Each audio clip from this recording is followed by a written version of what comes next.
Glória a vós, Senhor. Naquele tempo, os discípulos de João aproximaram-se de Jesus e perguntaram: por que razão nós e os fariseus praticamos jejuns, mas os teus discípulos não?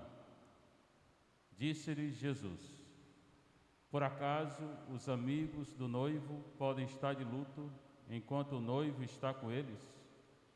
Dias virão em que o noivo será tirado do meio deles.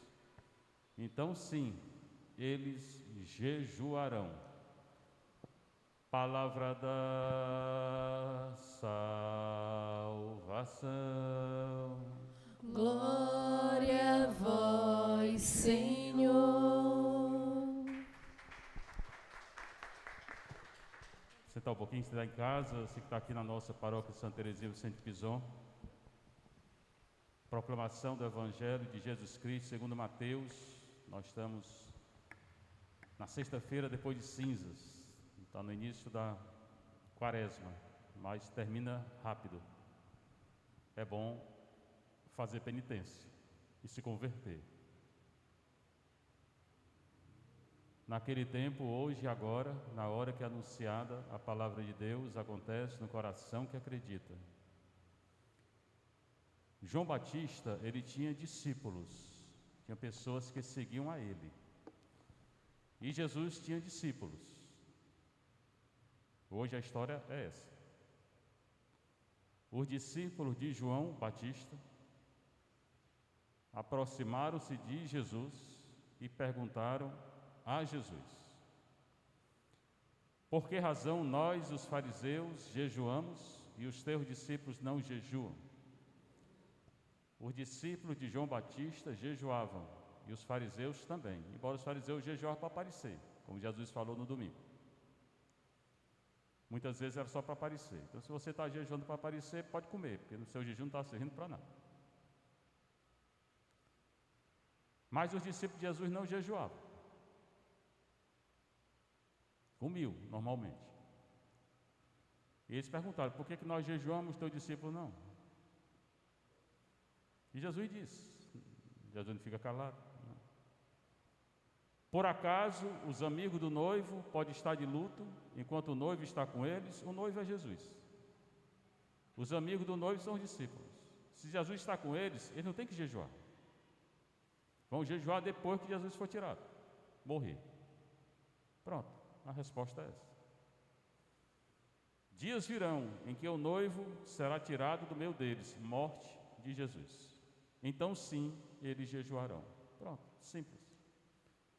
Só que agora Jesus já morreu e ressuscitou, e a igreja tem um período de jejum. Sexta-feira, abstinência de carne. Quem tem mais de 60 anos pode moderar. Quem está doente também. Mas quem tem saúde tem que fazer. Essa é a norma da igreja. Tem a primeira leitura, que é do profeta Isaías. Também nos ensina o que fazer nesse tempo de jejum e penitência. É Isaías 58, 1 a 9, primeira parte do versículo 9. Assim fala o Senhor Deus, não é o Isaías, é Deus que está falando. Então presta bem atenção. Grita forte, sem cessar. Levanta a voz como trombeta. Ele não tinha um corneta não, é uma trombeta. É um chifre de boi. Denuncia os crimes do meu povo. O povo de Israel cometia crimes. Os pecados da casa de Jacó. Jacó é uma tribo que deu origem às tribos de Israel.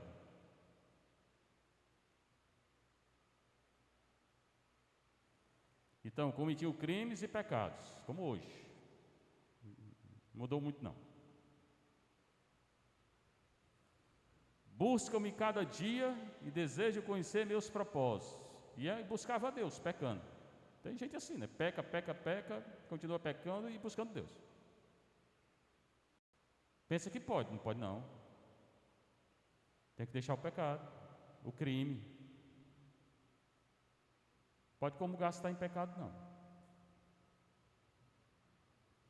como gente que pratica a justiça, mas não praticava a justiça. Eles não buscavam Deus.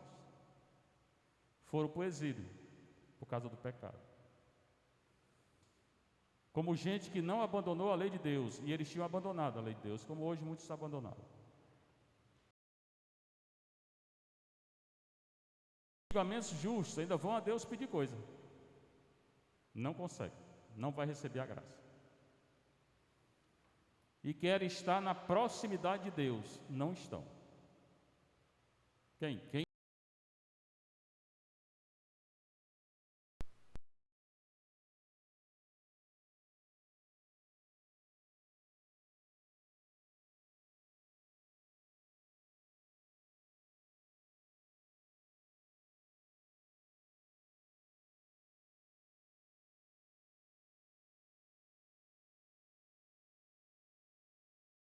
Gente que peca, vai a Deus pedir graça e ainda fica reclamando de Deus.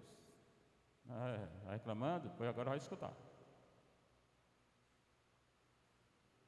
Aí Deus respondeu: é porque no dia do vosso jejum, tratais de negócios e oprimis os vossos empregados. Pronto. Ladrões, porque vocês são ladrões. Injustos, fraudulentos, mentirosos.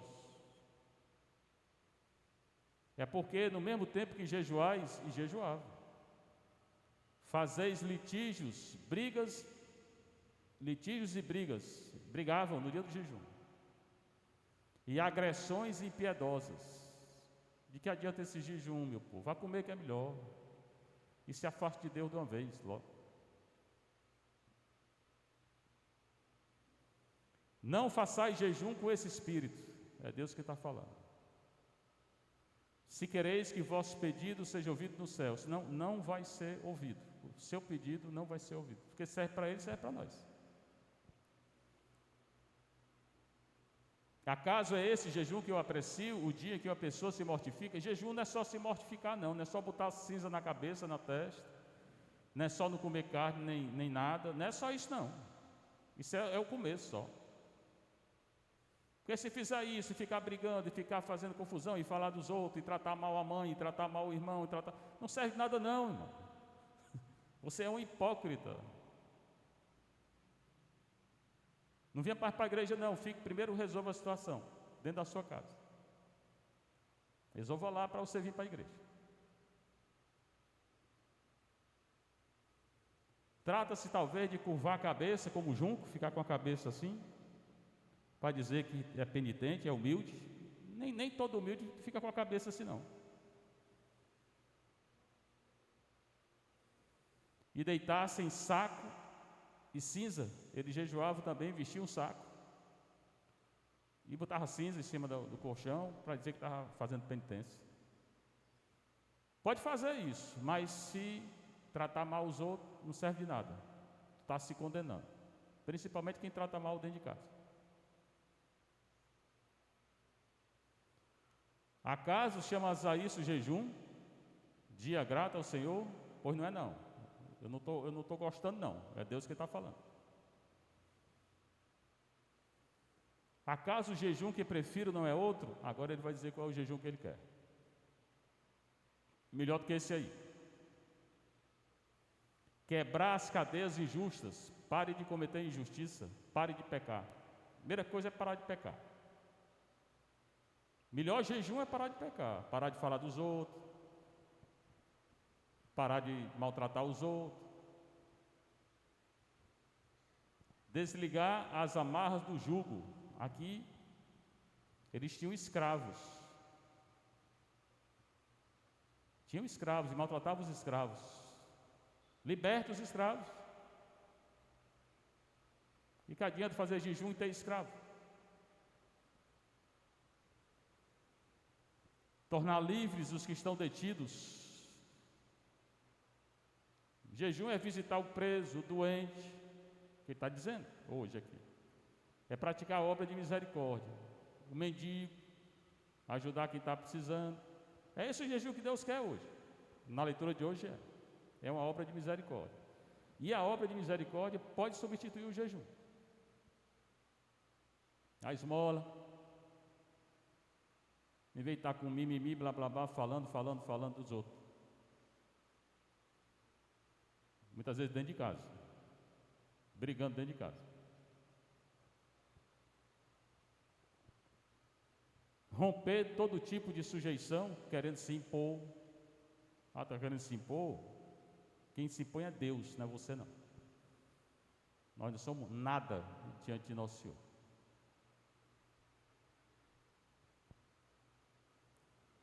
O jejum não é repartir o pão com o faminto. Melhor dar uma esmola, dar pão para quem está com fome. Acolher em casa os pobres, nós fechamos as portas, né?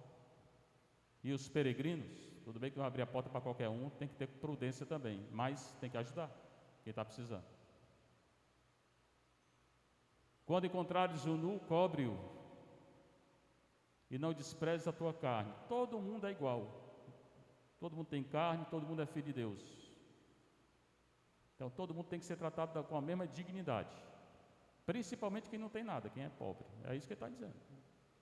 O jejum que ele quer é ajudar o pobre. Na leitura de hoje é.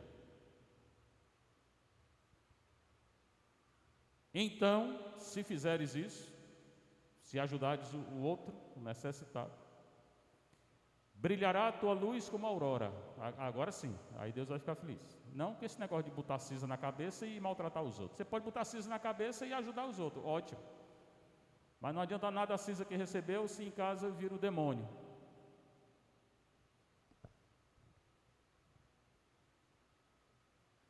E tua saúde há de recuperar-se mais depressa, principalmente a ressurreição. À frente caminhará a tua justiça, justiça de quem faz isso, obra de misericórdia, e a glória do Senhor te seguirá. Só para esses, não para aquele que faz tudo errado, o contrário, achando que está certo. Porque eu estou na igreja, porque eu sou isso, eu sou aquilo, aí pronto, pode fazer o que você quer, não, você tem que ser exemplo. Aí que você tem que ser exemplo mesmo. Não, o seu julgamento vai ser pior do que o dos outros. Era melhor nem ter entrado na igreja. Então, invocarás o Senhor e Ele te atenderá. Só atenderá quem faz isso aqui. Quem ajuda quem está precisando. Pedirá socorro e Ele dirá: eis-me aqui. O Senhor só vem para quem pratica a obra de misericórdia. Então, é essa a leitura do Isaías 58, de 1 a 9a. O que eu tenho que fazer? Faça o que ele está dizendo. Pode praticar o jejum, mas não maltrate os outros, não. Ajude os outros. Tem um salmo também, 50, 51. 51 é a numeração do hebraico, 50 do grego. Ó Senhor, não desprezeis o coração arrependido. Deus nunca despreza um coração arrependido. Nunca. Qualquer pecado que eu cometesse, se eu pedir perdão, eu vou ser perdoado. Se eu confessar, eu não tenho mais a culpa pelo pecado, mas eu tenho uma pena, eu tenho que pagar uma pena pelo pecado. E quanto maior o pecado, maior a pena. Às vezes só a Ave Maria não resolve, não. Aí tem que viver uma vida de penitência para pagar a pena pelos pecados. Que às vezes não é só um, são vários, às vezes todo dia peca. Pode não pecar mortalmente, mas tem pequena falha. Então tem que pagar, tem uma pena. E se não pagar aqui, vai pagar no purgatório. O purgatório é aquele estado onde você vai pagar, estado, lugar também, você vai pagar a pena pelo pecado que você não pagou aqui. Então é muito bom a gente pagar as penas aqui na terra. Seja louvado nosso Senhor Jesus Cristo. Para sempre seja louvado nossa Mãe Maria Santíssima.